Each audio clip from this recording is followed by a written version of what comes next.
Have your parents or grandparents approached you about wanting to create a dynasty trust for you? If they have, you probably have a lot of questions. And guess what? You're in the right place. So when you hear the word dynasty, different things come to mind for me. I might think of that 1980s show with the big shoulder pads, and I forget if it's Joan Rivers or the other Joan, and big hair and lots of bling. Originally, that's what dynasty trusts were actually for. It was for the rich and famous. Over time, though, these trusts have evolved into really powerful asset protection tools, even for people who aren't living the high life like on TV. In this video, I want to explain to you more what a dynasty trust really is and what it can do for you. And I'd like to answer some questions that you might have. So, what is a dynasty trust? It's a trust that can receive an inheritance or gifts from somebody else, and it provides you a lot of asset protection. So attorneys have used a lot of different names for a dynasty trust. Okay, so dynasty trust is kind of the most common one, but I've also heard of the names a castle trust, a family protection trust. I like to use the term lifetime trust. Sometimes the term generation skipping transfer trust or GST trust is used. These are all to describe the same type of trust. Now, this is an irrevocable trust that lasts a certain number of years, all right? And how long they last depends on the state where you live and where the trust is created. So in California, we follow the federal law for the rule against perpetuity. So what is that, you might say? That's a lot of gobbledygook. And if you're an attorney watching this, maybe you've studied for the rule against perpetuities for the bar exam and then you forgot all of what it means. Well, basically what that means is, as a public policy matter, we want money to be circulating in public. We don't want it to be stuck in a trust forever, all right? So at a certain amount of time, a trust needs to dissolve and distribute outright to the beneficiaries.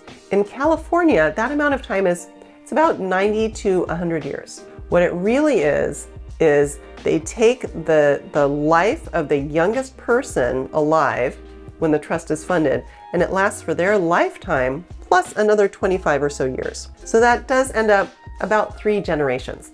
So it's not super long, but it does provide protection for the person who's funding it for their grandchildren, well, for their child and their grandchild and their great-grandchild, and then usually it distributes out.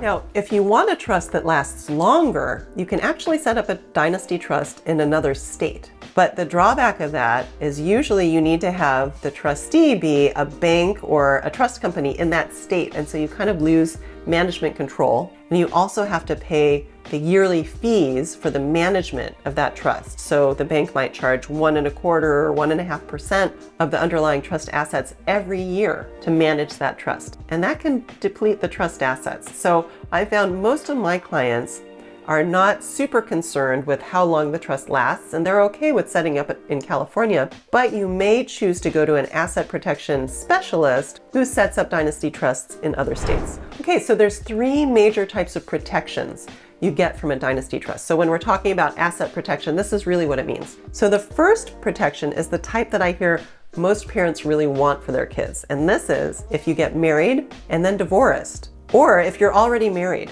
and then you get divorced. All of the money in the dynasty trust is segregated and it's your money. It doesn't get commingled with your spouse. I do want to qualify this by saying that any money that you inherit or receive by gift is already your separate property. But any family law attorney will tell you that over the course of time, usually people, when they inherit money, they end up commingling it with their spouse. And then if they get divorced after that, then their spouse ends up getting half of it. So by setting up a dynasty trust for you, your parents are basically doing a prenup or a postnup agreement for you. The next protection is from creditors, like lawsuits, or if you get sued, or if there's a trip and fall on your property. Anything in the dynasty trust, as long as you're not acting as trustee, there's a very high level of protection. So if you think you might get sued in the future, you can step away as trustee and somebody else can act as trustee.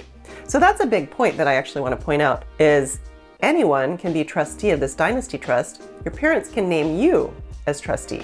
And if you're trustee, you can actually blow the protections. You can take the money out of the trust and give it away or do whatever you want. But once you understand the powerful asset protection benefits of this, usually people don't withdraw the money. Hey everyone! If you liked my mom's video, like and subscribe. Okay, so the third major protection is the original reason why Dynasty trusts were created, and it's for estate tax protection. Okay, so any money that's free of estate taxes that goes into your Dynasty trust when your parent dies, that money can grow and grow and grow, and when it goes to your kids, it's considered outside of your estate, so it's not subject to estate taxes upon your death. So this is a really good way of protecting from estate taxes. So let's say you have a considerable amount of money and you inherit money directly from your family, that's only going to increase the size of your taxable estate. But if you inherit money into a Dynasty trust, that's segregated and it's outside of your estate. So even though you could be the trustee and you can manage it, it doesn't count as part of your taxable estate. So then it can go to your kids or whoever else you name free of estate taxes. That's why we call it a generation skipping transfer trust, a GST trust, because it's skipping you for estate taxes and it's going to the next generation. Isn't that cool? So what are the limitations on how this money can be spent?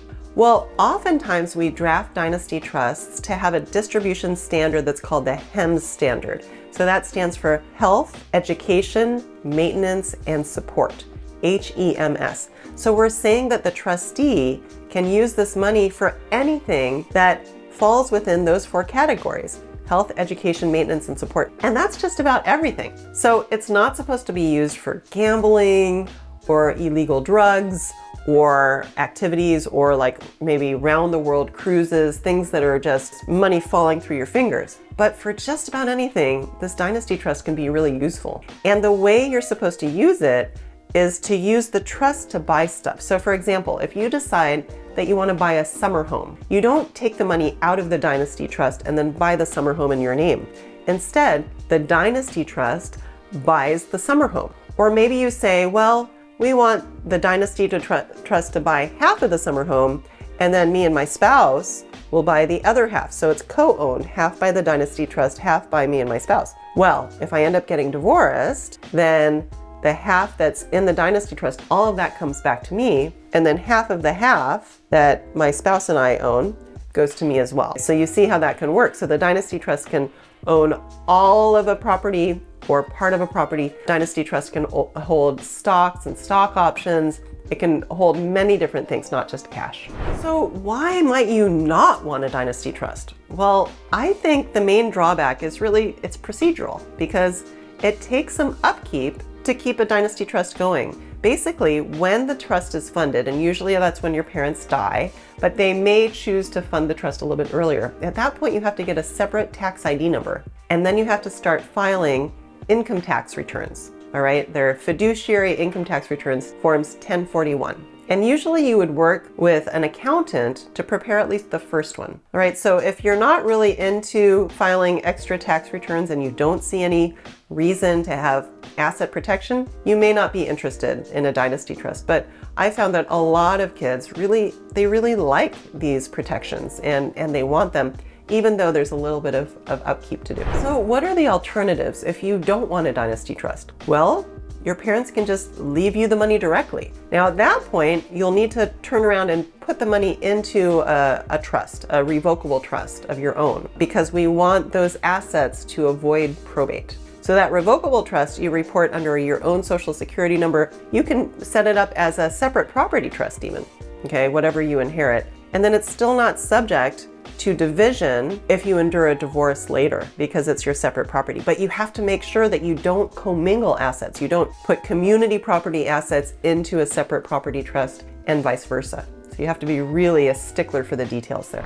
So ultimately, it's your parents' decision whether they want to set up a Dynasty trust for you. If they set it up so somebody else is managing the trust, is acting as trustee, then it's kind of a done deal that, that trustee will manage the assets on your behalf. If they set it up so you are the trustee, then in the future, you can kind of undo the Dynasty trust terms, or you can withdraw most of the money if you don't like it. But I do think it's something to really consider. It is very protective for you. Parents really like the idea of protecting their children in the future, and don't we all? Now, if your parents haven't set up a Dynasty trust for you, and you want them to, you should definitely talk to them about this, and you can even show them this video so they understand the protections. I do have another video generally on dynasty trusts and the history, so I encourage you to watch that as well. So please talk with your parents about whether you think a dynasty trust is right for you. You can go over the points that I've brought up or bring up other points that occur to you. After all, our parents want what's best for us, and they want us to be on board with their planning as well. So happy decision making. Hello everyone. If you liked my mom's video, don't forget to like and subscribe. See you all next time.